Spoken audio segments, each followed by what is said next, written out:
I will with Anthony with camp 2 weeks. Oh wow. Yeah, we're training together. Anthony makes special work, I too special, but we work together. Couple months now. Couple months. In the darkness, in secret. No, it's not a secret. Are you sparring with Usyk? No, I'm not sparring with Usyk. Usyk's he's training somewhere else. But he's been in camp, but he's in and out. Okay. So right now he's training somewhere else.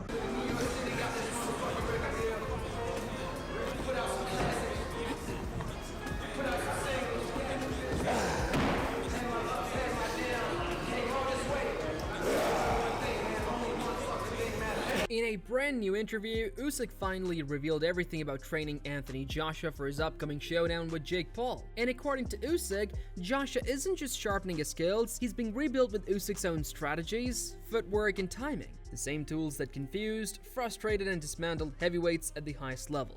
Anthony not like this move like me. Listen, we give to what help Anthony grow. My team do the plan, give me what help me. My team give this plan what help you, Bogdan, Max, but not only my plan. It's not my work. My team do new work.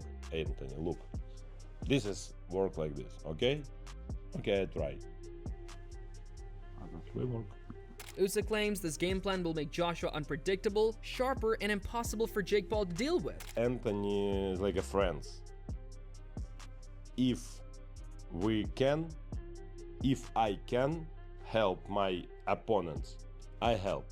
But only if this have my opponents. According to Usyk, every fighter has their own game plan, but he and his team are focused on sharpening Joshua's already dangerous style, making him more accurate, more technical, and fully prepared to knock out Jake Paul with precision.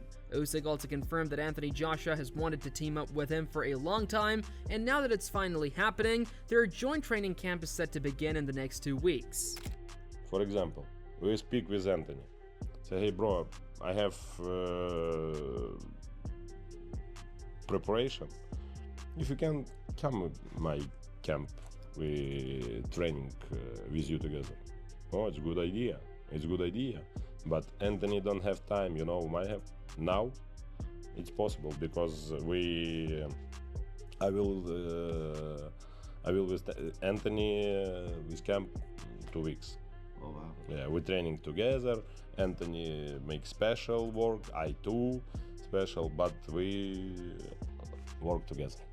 Anthony Joshua has also spoken about his new chapter with calm confidence.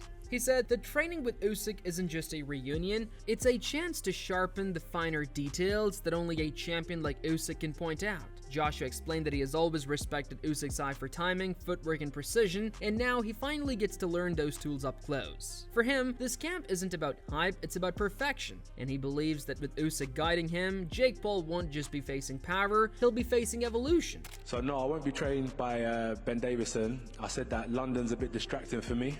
So I was invited to train with Team Usyk. So I've been in Spain. We've been doing some good training out in Spain. And I think he's one of the best in the world. Not I think, he is one of the best in the world. And it's not all down to him, it's also down to his team that's around him. So I linked up with them and getting an insight to how someone who's achieved so much has been phenomenal, man. It's been a great experience and it's very challenging. Wow, I did not know that. So who will be your head trainer on the night? Igor. Okay, and how long have you been with them? A couple months now. Couple months? Yeah. In the darkness, in secret? No, it's not a secret. As the hype around Anthony Joshua versus Jake Paul keeps growing by the day, the voices in the boxing world are getting louder, sharper, and far more honest. Everyone from world champions to analysts to fighters who know both men personally seems eager to give their take on what might happen when these two step into the ring on December 19th. And with the training camps heating up, the predictions are getting even more brutal. I have no issues with that at all. Some people might sort of throw out the phrase, if you can't beat them, join them. AJ's always kind of done that. A lot of fighters do this as well, by the way, but when it's AJ, it's big noise. A lot of fighters go to camps and spend a couple of weeks in a camp. Like, most fighters do it, in fact. They'll go to a camp, spend a couple of weeks. Obviously, it looks a bit different because AJ Usyk, but most fighters do that. I mean, there's no problem sort of soaking up knowledge and seeing how people do things. Like, why would you not want to see how one of the greatest heavyweights in the world trains and what he's doing over there? You'd want to see it. I don't know if it means AJ's going to jump ship and be trained by Oleksandr Usyk's team. I doubt that very much. One of the strongest reactions comes from Lamont Road Jr., who didn't hold back when giving his view on the fight. From his perspective, the matchup itself feels unreal at first. He finds the idea of Jake Paul stepping into the ring with a former unified champion almost crazy, but at the same time understands why Jake would push for a fight of this size. Facing someone like Joshua, a two-time world champion and Olympic gold medalist, is the peak of spectacle, and Roach feels Jake is aiming for exactly that, a moment so big that it shakes the entire boxing world. My first thoughts was, this guy's crazy, not gonna lie, but I get it. Coming from a guy who's not a true traditional boxer, and to be able to have a position where he can fight a former unified world champion, former Olympic gold medalist. Roach reminded people that Joshua isn't just any heavyweight, he's someone who sold out arenas like the O2 multiple times and remains a global superstar. So, for Jake Paul, stepping up to fight someone with that level of fame and credibility is not only bold, it's almost strategic. Roach saw it as Jake shooting for the highest mountain possible, going all in for the biggest moment of his boxing career.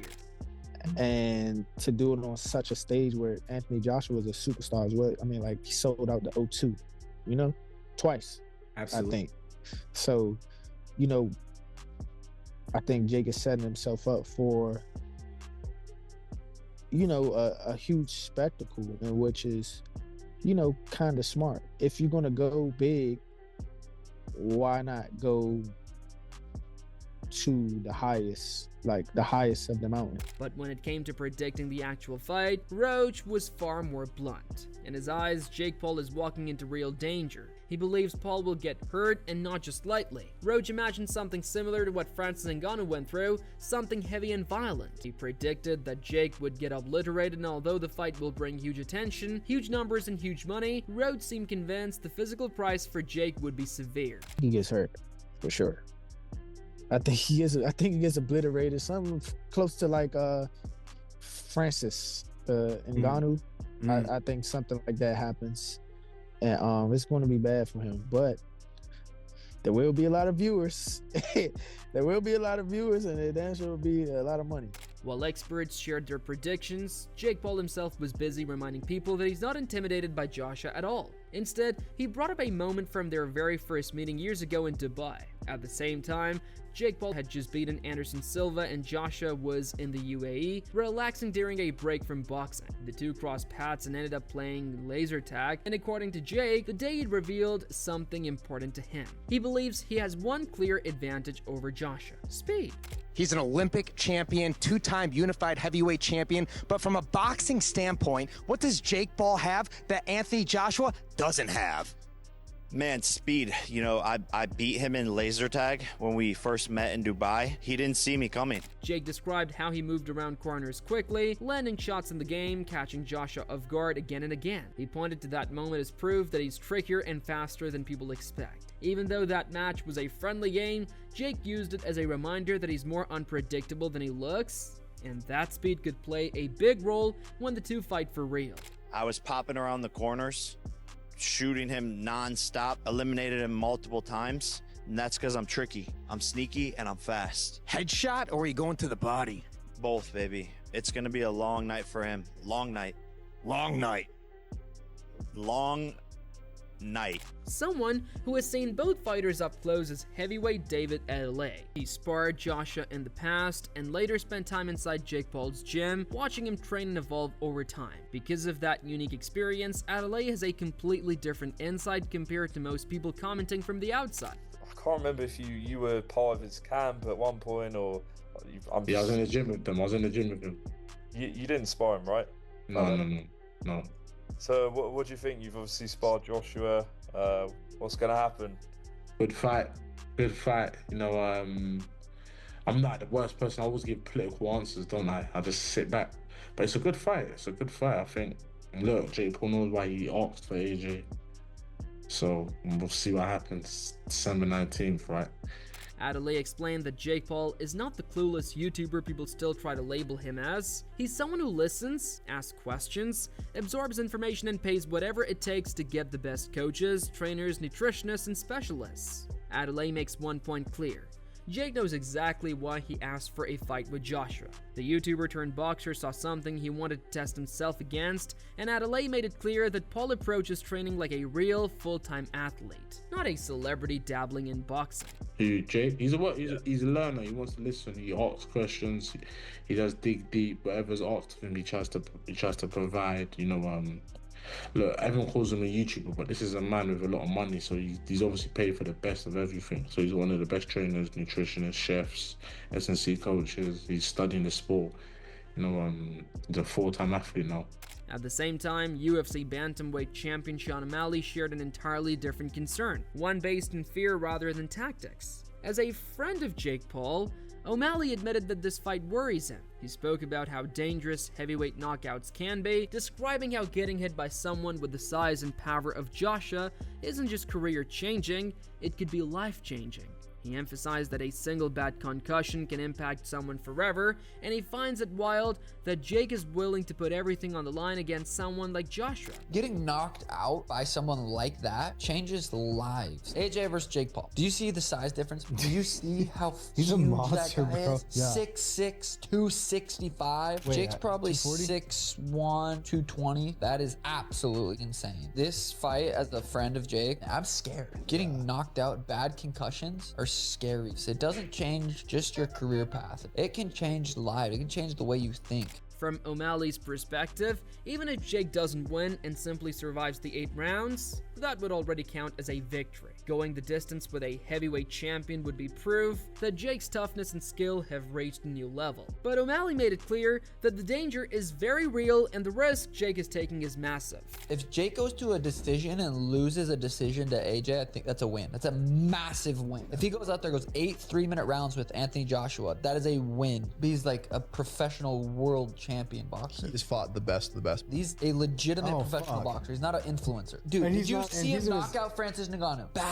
In the second round. Francis went to boxing, fought Tyson Fury, like arguably the greatest heavyweight of all time. Anthony Joshua knocked him out cold in 2 rounds. While the world debates Jake Paul's chances, he himself has been preparing in ways that surprise many people. Instead of sparring mid-level fighters or cruiserweights, Jake brought in some of the most dangerous heavyweight prospects in the world. Jared Anderson, one of the top rising stars with an 18-1 record, joined the camp to give Jake real heavyweight pressure. Anderson's power and speed made him the perfect sparring partner to mimic Joshua's athletic style.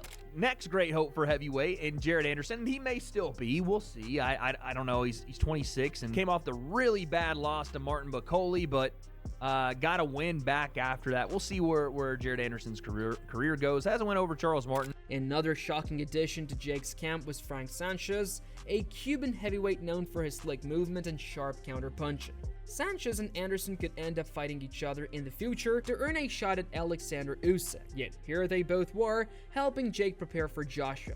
Their combined experience, power, and ring IQ gave Jake a taste of what heavyweight danger feels like long before stepping into the ring with Anthony Joshua. He went out and got a trio of destroyer heavyweights. I have to say, this is insane stuff. This picture, I guess, was on his story, but Ring Magazine also posted it on their Twitter.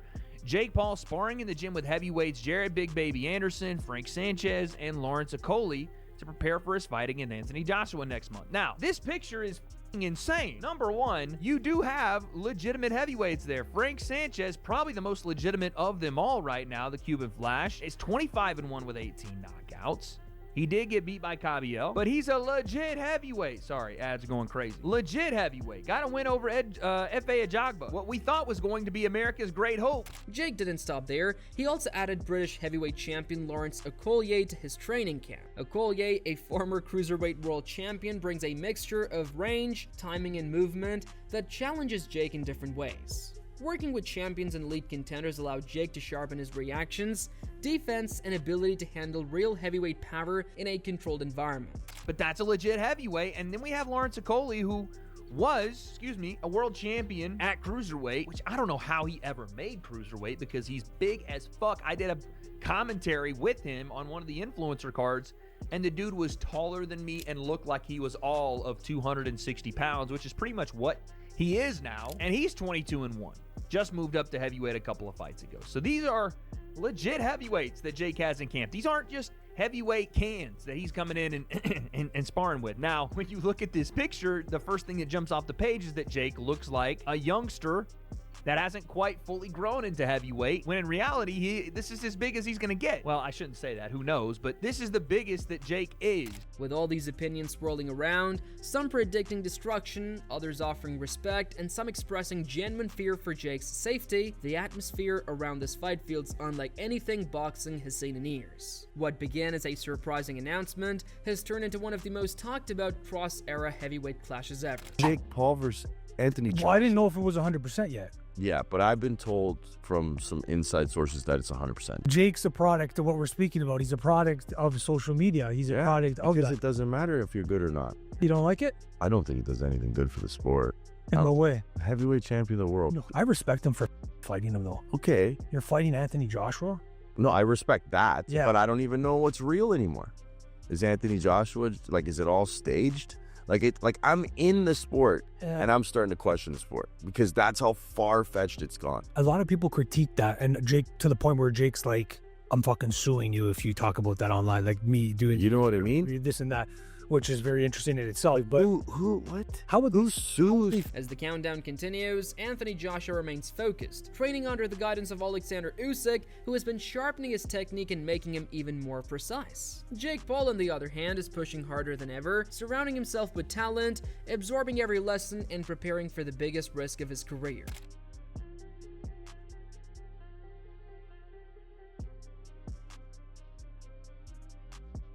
And now, with both sides locked in and the world watching, the only thing left is the fight itself, where all predictions, warnings, analysis, and personal opinions will finally collide inside the ring.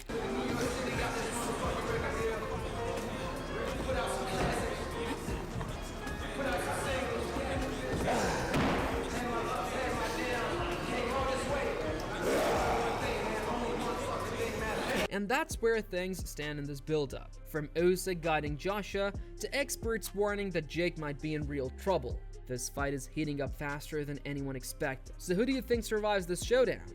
Does Joshua's new game plan take over, or does Jake Paul prove everyone wrong? Drop your predictions in the comments. Hit like, subscribe, and stay tuned, because this is Ring Rivalry.